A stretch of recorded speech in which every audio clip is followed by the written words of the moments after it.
म्हणजे बेसिक वर्ध्याच्या देवळीतल्या यशवंत कन्या विद्यालय मतदान केंद्रावर मतदानाला सुरुवात होताच ईव्हीएम मध्ये बिघाड झाला। त्यामुळे अद्याप कोणीही मतदान करू शकलेलं नाही। ईव्हीएम सुरू करण्याचा प्रयत्न सुरू आहे। मतदार पोहोचलेत, पण ईव्हीएम मधल्या बिघाडामुळे मतदान प्रक्रिया थांबलेली आहे। आणि याचाच आढावा घेतलाय आमचे प्रतिनिधी एकनाथ चौधरी यांनी।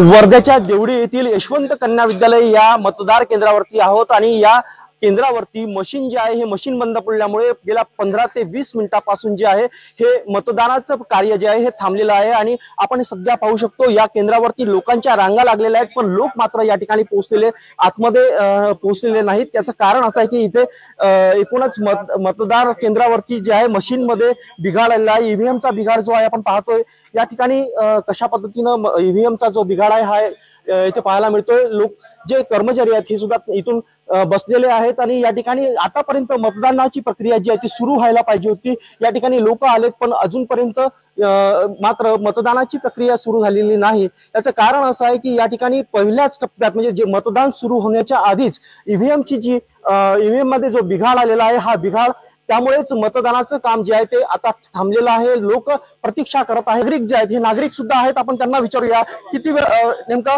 केव्हापासून तुम्ही आलेत आणि काय तुम्ही वाट पाहतात? अर्धा तास झाला, अर्धा घंटा कमीत कमी अर्धा घंटा। पावणे 7ला आलो आम्ही। पावणे 7ला आलो आम्ही।